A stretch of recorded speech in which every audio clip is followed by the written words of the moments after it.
Foi o despertar de uma nova era. A era dos objetos voadores não identificados. Uma presença sinistra em meio à ameaça da Guerra Fria. Esqueça tudo o que ouviu sobre discos voadores nos últimos 50 anos. Foi nesse dia que eles nasceram. Eles voaram sobre o estado de Washington e caíram na cidade de Roswell. E depois... Em 7 de janeiro de 1948, o capitão Thomas Mantell pilotava um caça P-51. Sua missão era interceptar um OVNI, mas ele não viveu para contar sua história. O relógio de Mantell parou no momento do impacto, às 13h18 da tarde. O que poderia explicar esses estranhos acontecimentos? Acobertaram os fatos tão rápido que uma semana depois ninguém dizia mais nada. Agora voltamos ao passado para investigar os mais incríveis encontros com OVNIs da história moderna. Terá sido o início de uma guerra interplanetária? Ou tudo não passou de um grande complô? Classificar informações como ultra-secretas só desperta a curiosidade das pessoas. Hoje, em Reescrevendo a História.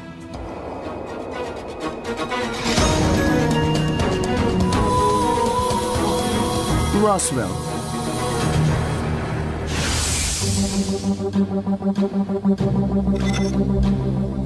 A identidade de alguns OVNIs está prestes a ser revelada.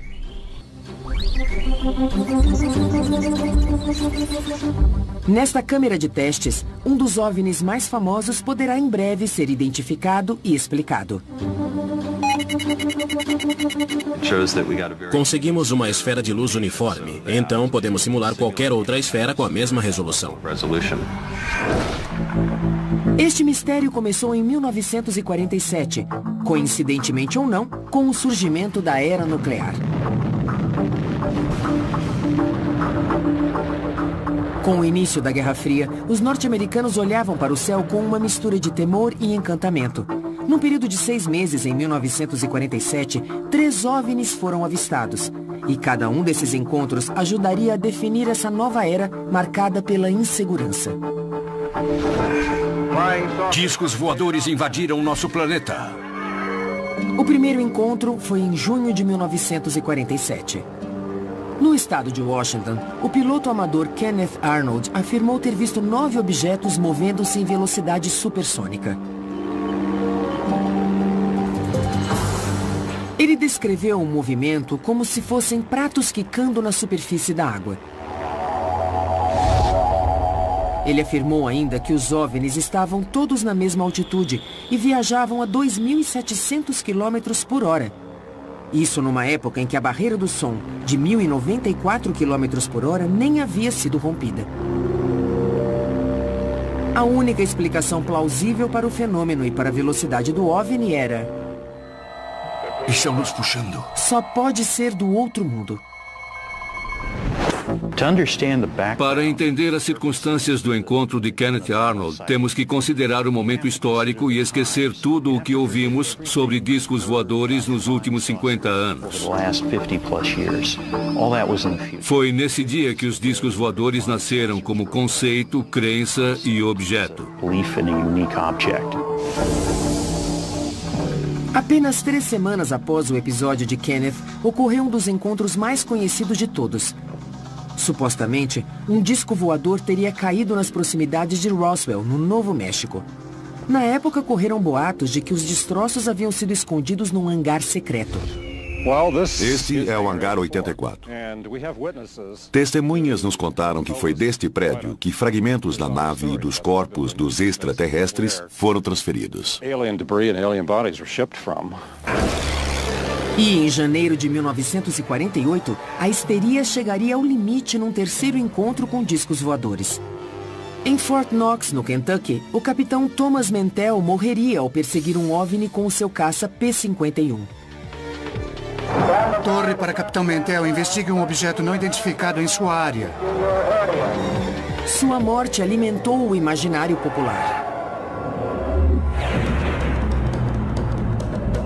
Esses 3 encontros convenceram muitos de que os extraterrestres existiam e que estavam visitando o nosso planeta. Senhoras e senhores, está acontecendo alguma coisa.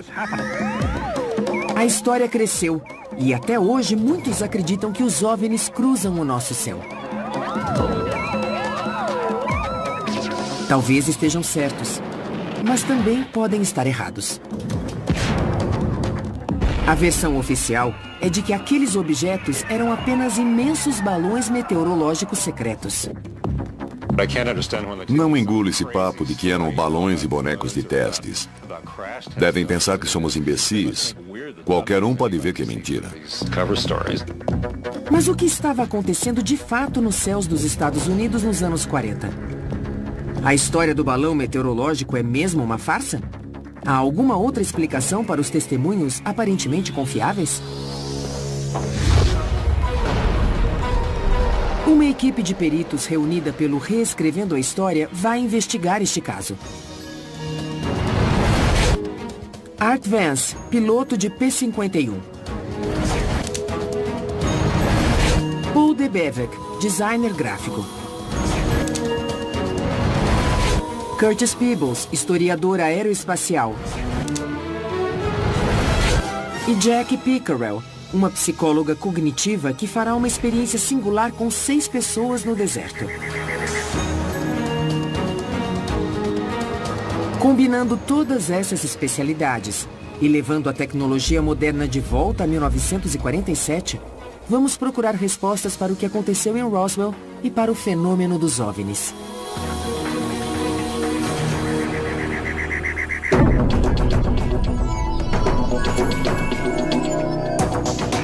Nossa investigação começa em Chehalis, no estado de Washington, onde reconstituiremos o encontro de Kenneth Arnold com um OVNI.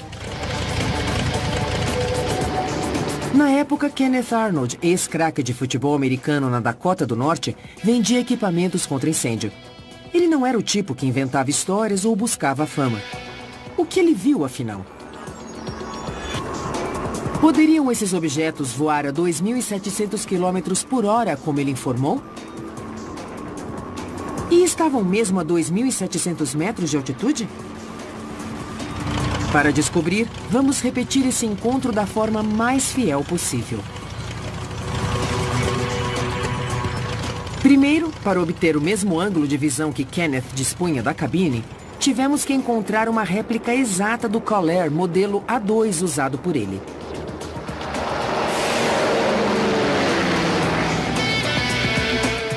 Para obter as mesmas condições de luminosidade e clima, voamos no verão, assim como Kenneth em 1947. Bill Owens, o nosso piloto, foi instruído pelo historiador Kevin Henderson. Vamos começar em Chehalis, onde Kenneth decolou. A rota foi baseada no depoimento dele. Kenneth decolou às 2 da tarde de Chehalis em direção a Yakima, no estado de Washington, e meia hora depois estava sobrevoando a cidade de Mineral. De sua posição, ele podia ver 3 picos. 200 quilômetros para o norte, o Monte Baker com 3.000 metros de altitude. Mais perto dele estava o Monte Rainier com 4.300 metros e ao sul o Monte Adams com 3.700 metros.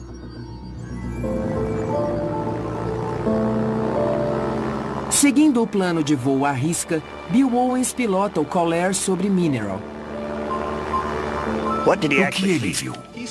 Ele disse que ao norte, no alto do Monte Baker, ele viu um clarão que o distraiu. Um clarão, sim. Ele pensou que eram aeronaves voando em formação. Kenneth disse ter visto estes 9 objetos rumarem para o sul na direção do Monte Rainier. Mas descobrimos que seria praticamente impossível ver qualquer objeto daquela distância. Kenneth disse que os viu piscando e virando ao passarem o Monte Rainier. Foi aí que ele percebeu que testemunhava uma coisa incrível.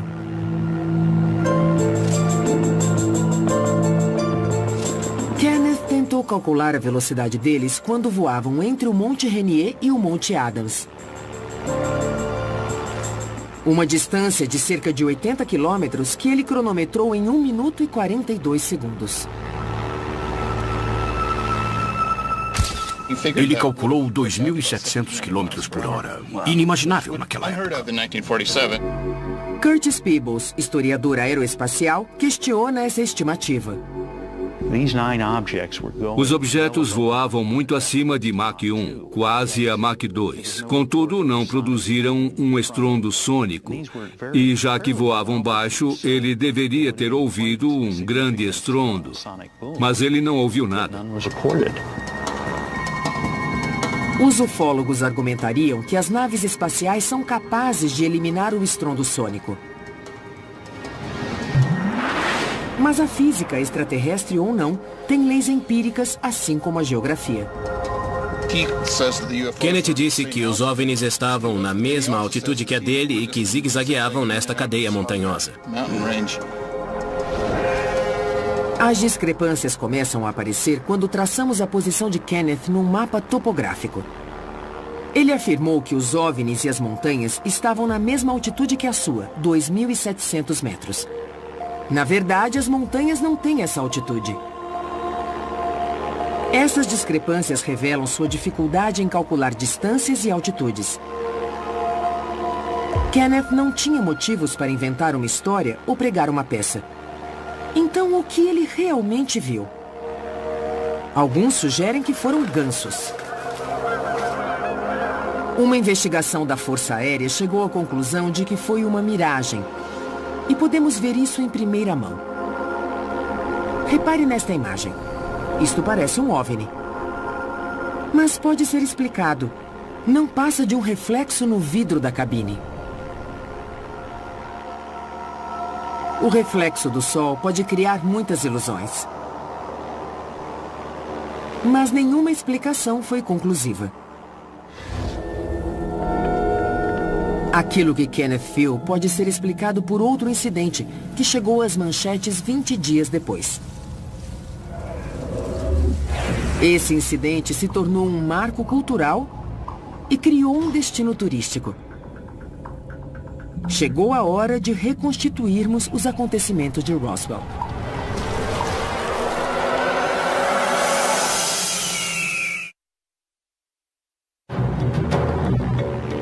Quando o Reescrevendo a História reconstituiu o voo histórico de Kenneth Arnold, ficou claro que os 9 objetos observados por ele não atingiram a velocidade nem a altitude que ele relatou. Mas, em 1947, o incidente virou manchete. E 3 semanas depois, a história se repetiu quando um dos discos voadores supostamente se espatifou em Roswell, no Novo México. É assim que os relatos históricos descrevem o que aconteceu. Em julho de 1947, o fazendeiro Mac Brazel descobriu destroços estranhos numa pastagem. Tiras de borracha, fita adesiva, ripas e papel alumínio. Ele recolheu tudo e levou para o xerife de Roswell, que chamou os militares.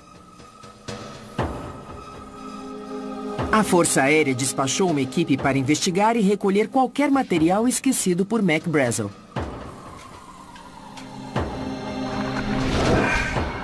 Uma manchete surpreendente foi publicada em 8 de julho de 1947, baseada num release dos militares. Naquela mesma tarde, numa coletiva de imprensa, as Forças Armadas apresentaram os objetos encontrados. Um repórter de um jornal local tirou 5 fotos do material. Estas foram as únicas imagens divulgadas oficialmente. Ao examinar as fotos de perto, vemos o que parece ser papel alumínio, ripas e algum tipo de tecido escuro, que o governo insiste pertencerem a um balão meteorológico. De início, afirmaram que era um disco voador. E no dia seguinte, a Força Aérea disse que era apenas um balão meteorológico. Uma nova manchete apareceu no jornal local na quarta, 9 de julho. O incidente estava encerrado. Ou não. Acobertar os fatos tão rápido que uma semana depois, em julho de 1947, ninguém dizia mais nada. Foi como se nada tivesse acontecido. O governo acobertou a história? Ou nada realmente aconteceu? De qualquer modo, o incidente em Roswell foi esquecido por 30 anos. Foi só em 1978, quando Jesse Marcel começou a falar sobre suas experiências, que outros também começaram a falar. Jesse Marcel foi um investigador militar do caso em 1947. Sua afirmação de que o governo encobriu os fatos se tornaria um dos pilares do mito que envolve Roswell.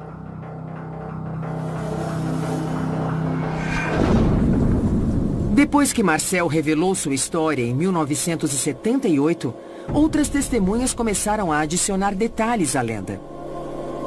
Na nova versão, além de chapas metálicas e ripas, Mac Brazel teria encontrado um extraterrestre entre os destroços. Fitas com motivos florais, na verdade, seriam estranhos hieróglifos.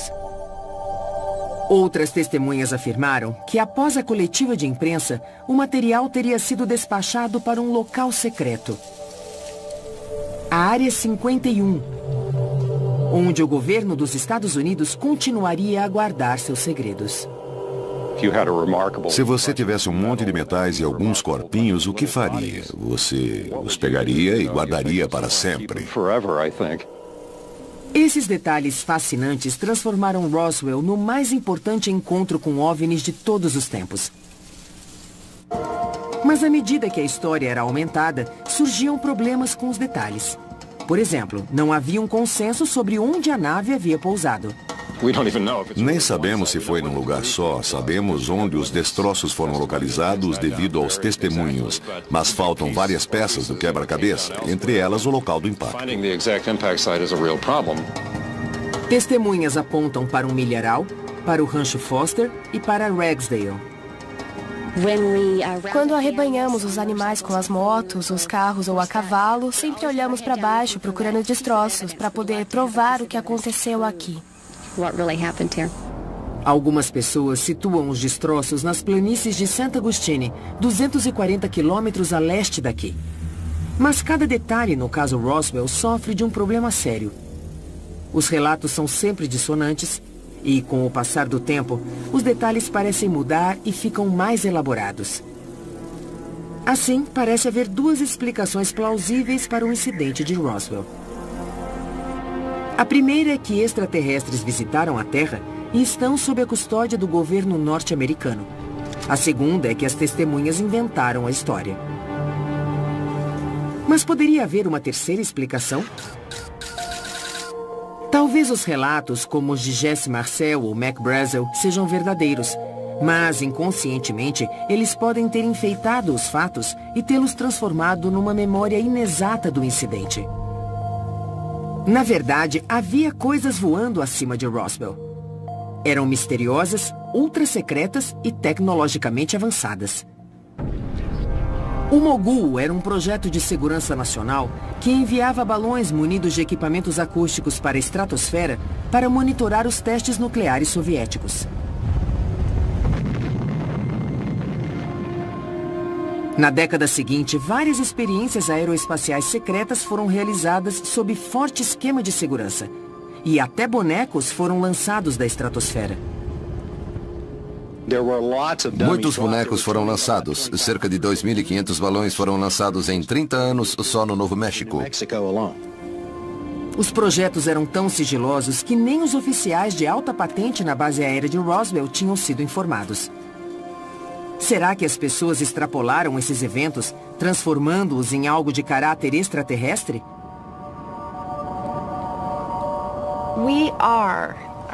Nós somos a nossa memória. Somos definidos por nossa memória. E gostamos de confiar nela. Mas, com o passar do tempo, ela se deteriora. Jack Pickerel é psicóloga cognitiva e estuda a memória humana há 12 anos. Qualquer lembrança do passado é automaticamente reescrita com a percepção do presente. Os ufólogos acreditam na veracidade dos testemunhos. Mas será que é possível que o tempo tenha corrompido suas memórias? Para testar essa teoria, o Reescrevendo a História preparou uma experiência. Selecionamos 6 pessoas e dissemos que queríamos filmá-las numa caminhada ao ar livre para testar sua memória. Esta aqui dá maçãs no outono. Cada um levava uma câmera para registrar o que via.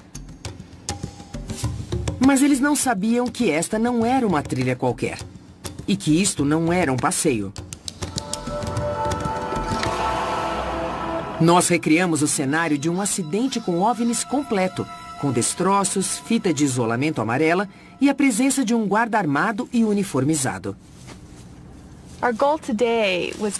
Nosso objetivo hoje é dar a alguns dos nossos participantes informações de natureza ambígua, que poderia ser interpretada de muitas formas e não explicar nada. Nossa experiência é simples. Levar os participantes pelo deserto com o pretexto de estudar a memória deles, fazê-los andar pelos destroços, gravar as imagens com as câmeras dos capacetes e, depois de um mês, entrevistá-los para discutir as diferenças entre aquilo de que se lembram e as imagens gravadas. Esta planta pode salvar a sua vida. Você corta, tira a pele e come. E tem muita água. Depois de 20 minutos, o grupo passa pelo local do acidente. Dá pra fazer um shopping ali. Olha, uma arma. Nossa, que mico. Continuem andando. Alguma coisa caiu aqui e me mandaram ficar longe. Quem era ele? Um militar. E quer saber, na última quinta à noite cheguei em casa e não me deixaram entrar. Caiu alguma coisa. Depois de discutirem o assunto, eles são liberados. Daqui a um mês, vamos testar a memória deles.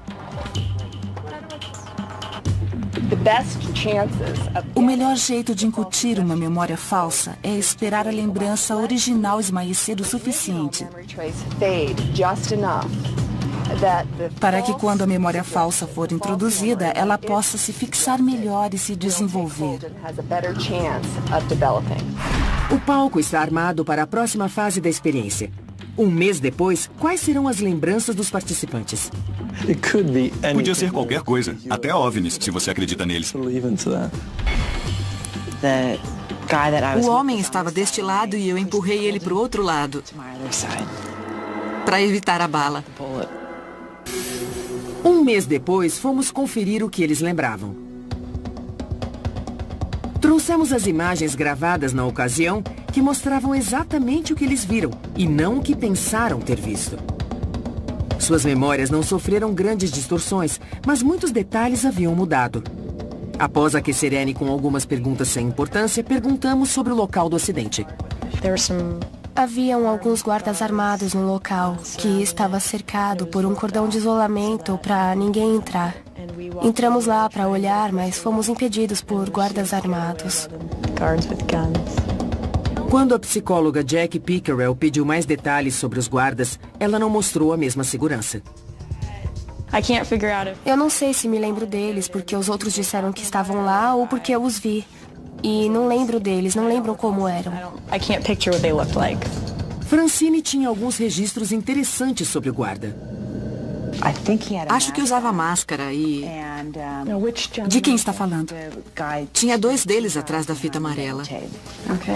Mas as imagens registradas pela câmera de Francine revelam que ela não teve uma visão clara do local do acidente e nem dos guardas.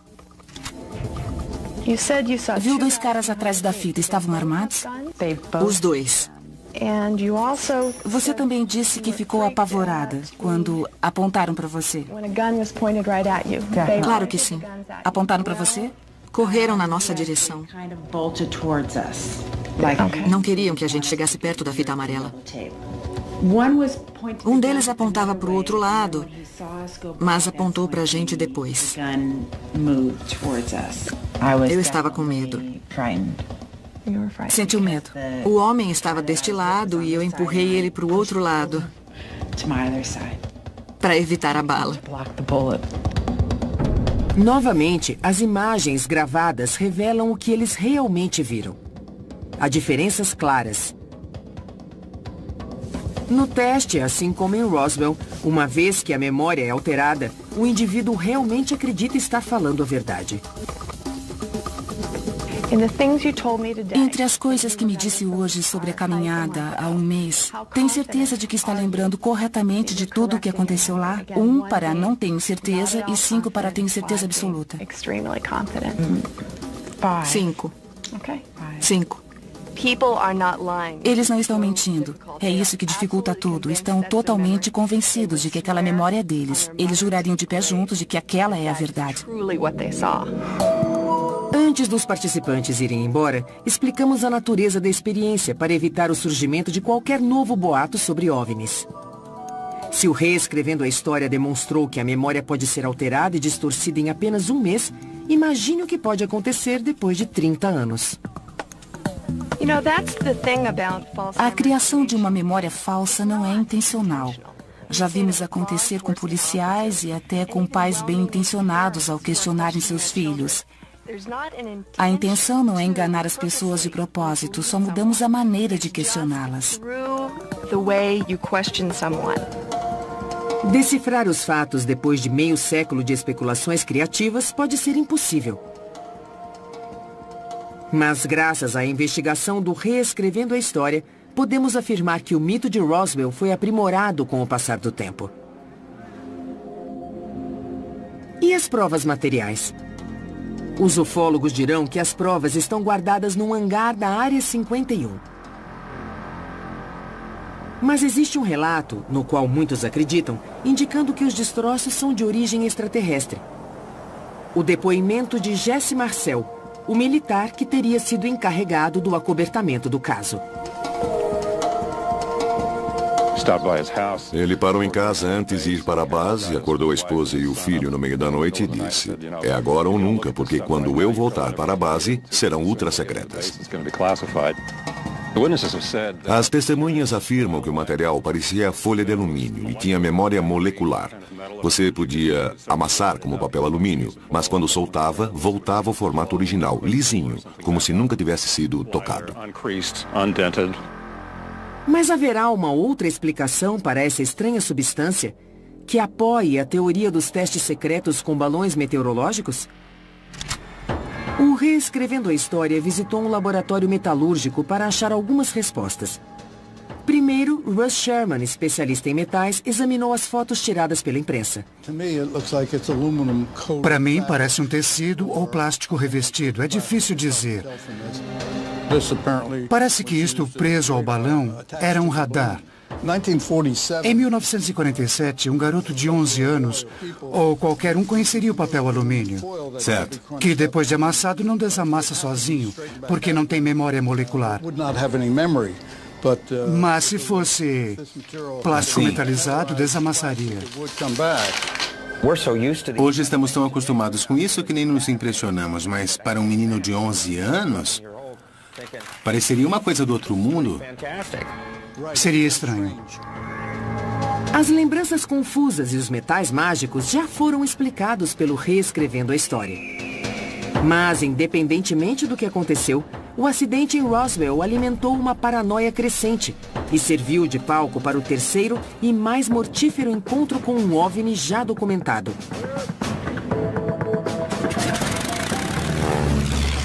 O último voo do capitão Thomas Mantell, que alguns acreditam ser a primeira baixa de uma guerra interplanetária.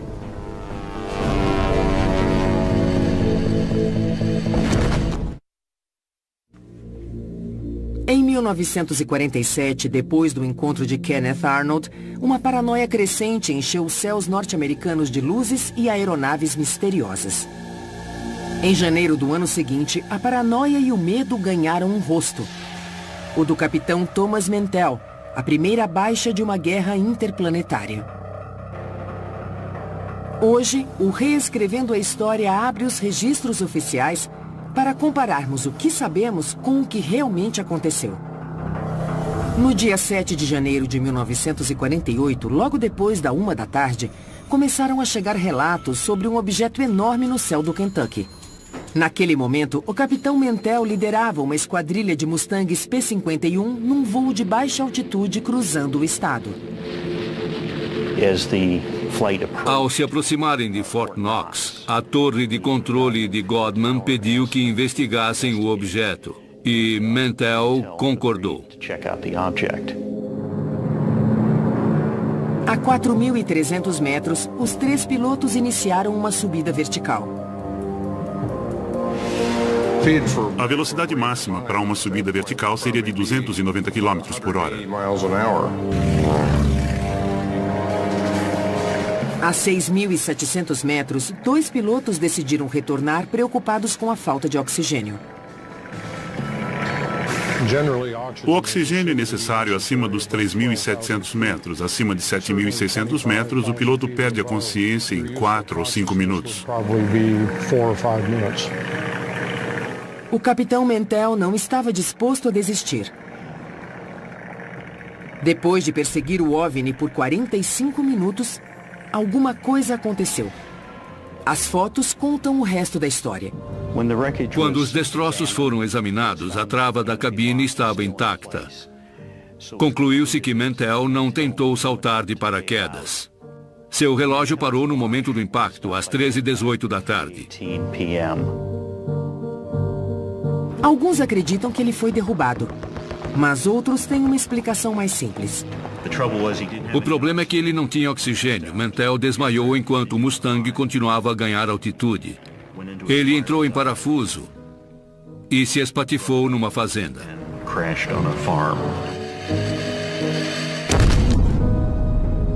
Mas o que Mantell estava vendo da cabine? Com a escassez de informações, a imaginação corria solta e então começaram as especulações.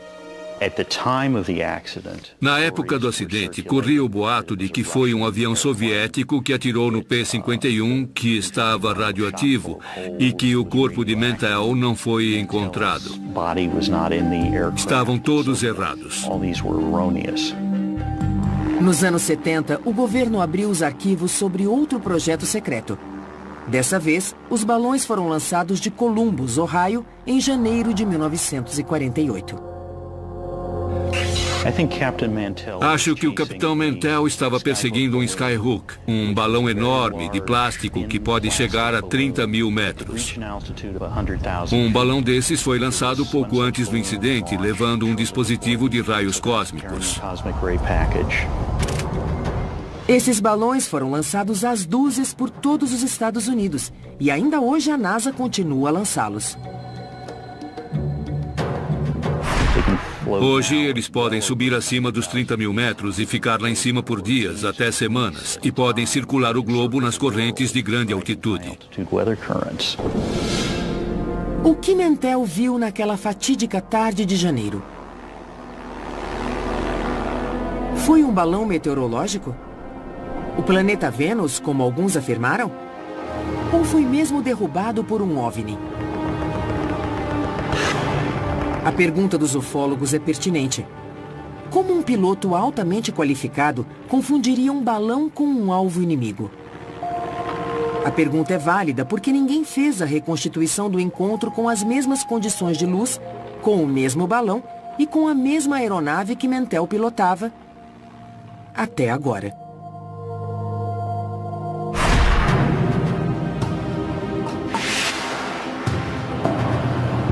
O Reescrevendo a História conduzirá um experimento para descobrir o que Mantell viu ao ganhar altitude. Primeiro vamos reproduzir a vista que ele tinha da cabine, seu ângulo de voo e as condições de luz. Depois precisamos recriar a imagem de um balão Skyhook de 1.200 metros de diâmetro com as mesmas condições de luminosidade daquela tarde de 1948. Finalmente vamos comparar as imagens para entender o que Mantell estava tentando interceptar em seu trágico voo final. Nossa busca nos leva a Nevado, na Califórnia, onde se encontram dos últimos P-51 ainda em operação. Qual será a missão de hoje? Vamos repetir o último voo do capitão Mantell, utilizando o relatório do acidente e a documentação disponível. Art, você vai mandar a gente lá pra cima reproduzir esse voo? Dá pra fazer, mas a queda pode ser um problema.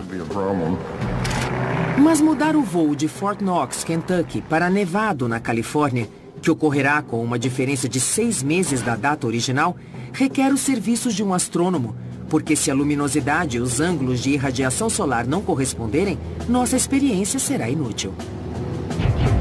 Como reproduzir as condições do voo de Mantell em 1948? O Mustang estava rumando para 230. Calculei a posição do Sol em Kentucky naquela tarde e o avião estava a uns 9 graus para a direita do Sol. Então fiz os cálculos correspondentes da altitude do Sol e cheguei a um ângulo de 85 graus. O ideal seria decolarmos hoje entre as 7h30 e 8 horas. Agora, outro desafio. Para registrar o que Mantell teria visto, precisamos de um cinegrafista no Mustang. Mas o P-51 é um caça de um lugar só. Dá para acomodar um cinegrafista no Mustang? Este é o seu paraquedas. Vai dar. Esse espaço era ocupado por um tanque de combustível de 320 litros. No lugar dele tem um assento ejetável. Tem espaço suficiente. Sim, estou ouvindo. Você fala alto.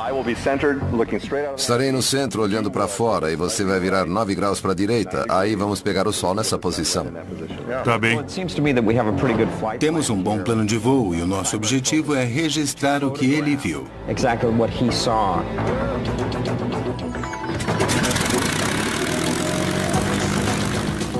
O nosso Mustang reconstituiu o voo do capitão Mantell com precisão.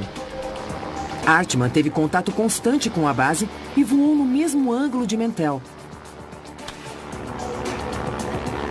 E o nosso cinegrafista registrou as imagens. Esta era a visão que Mantell tinha naquele dia. Mas uma coisa estava faltando: a imagem do objeto que ele teria visto.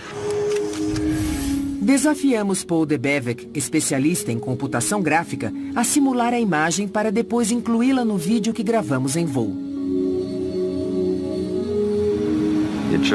Conseguimos uma esfera de luz uniforme, então podemos simular qualquer outra esfera com a mesma resolução. Pesquisando no Institute for Creative Technologies, Paul desenvolveu um método especial para iluminar objetos de forma realista. Uma das minhas motivações foi poder gravar pessoas no estúdio e depois iluminá-las de forma a imitar a luminosidade local. Depois posso fazer uma sobreposição e recriar o fundo no estúdio. Fica super natural, mas é um efeito especial. Se essa técnica puder ser adaptada para o nosso experimento, teremos outros desafios. Primeiro, precisamos fazer uma réplica exata de um balão meteorológico. Depois, precisamos de imagens em 360 graus para recriar o céu em torno do balão. Esse desafio levará ao Reescrevendo a História aos céus pela terceira vez.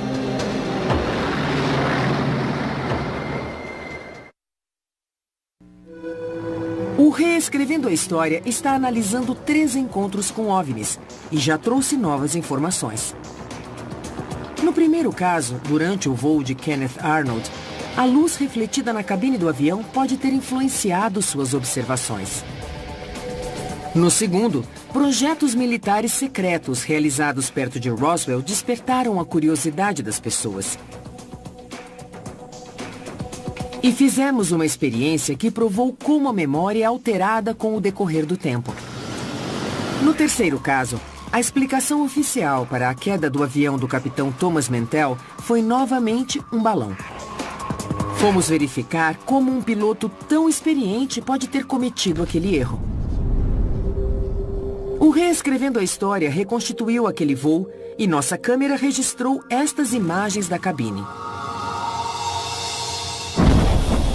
O desafio seguinte era fazer um balão em escala e filmá-lo sob todas as condições de luz possíveis. O balão então foi posicionado e as luzes do estúdio apagadas.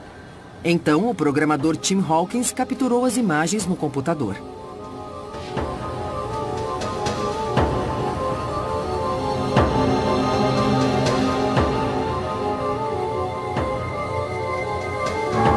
O ângulo da câmera que coletava os dados tinha que ser exato.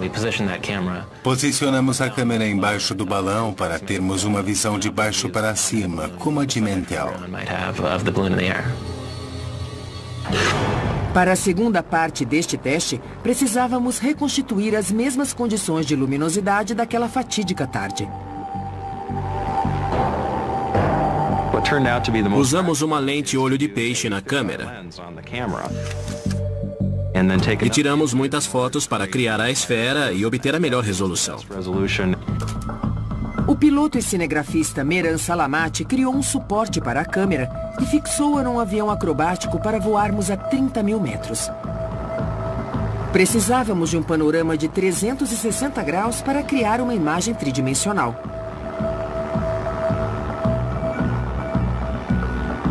Registrar a imagem da parte superior foi relativamente fácil. Mas e da parte inferior? O avião acrobático ofereceu a solução.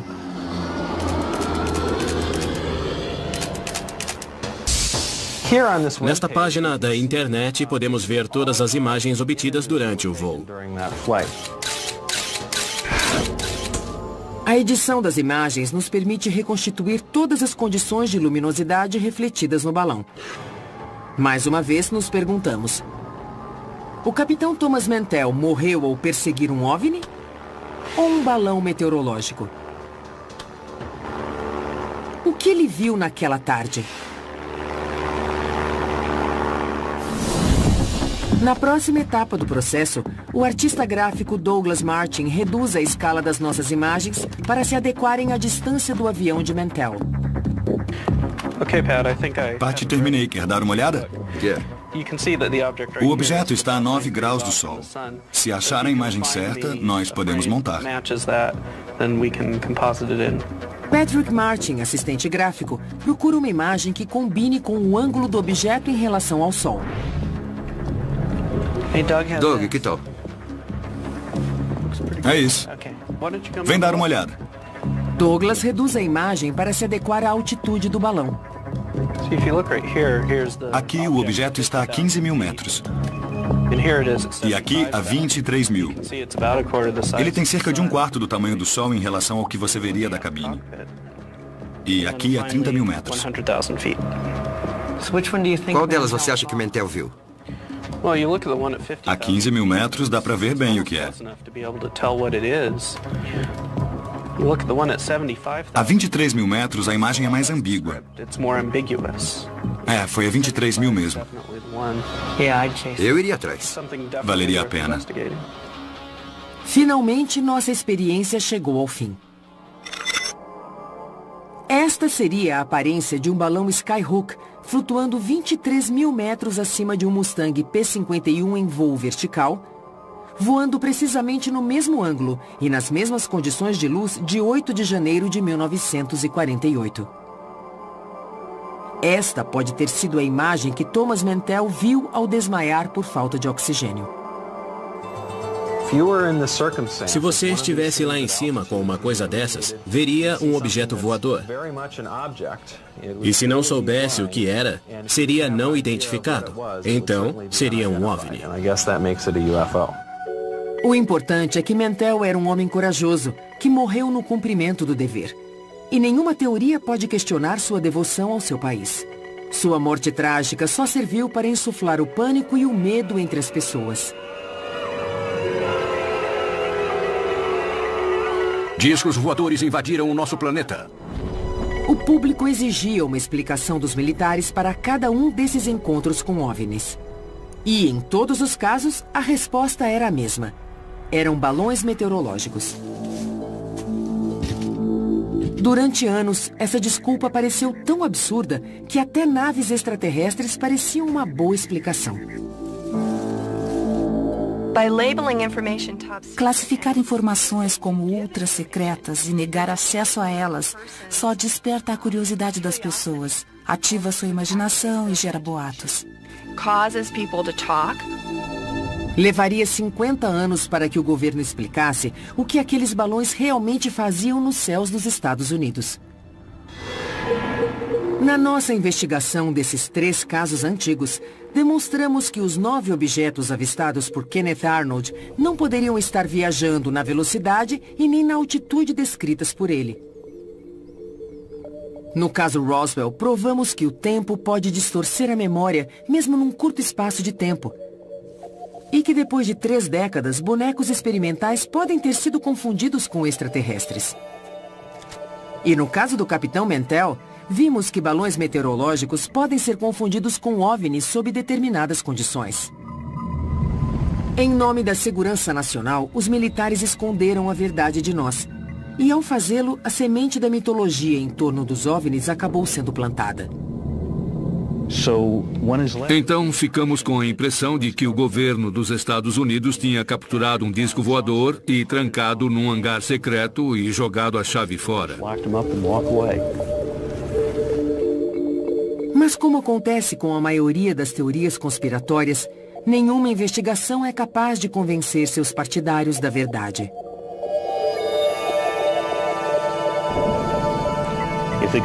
Se o governo tivesse mesmo capturado um disco voador acidentado em Roswell ou em outro lugar, o segredo ia durar 10 segundos, porque a informação vazaria. Muita gente estaria sabendo. Esse segredo não poderia ser mantido, muito menos por 50 anos.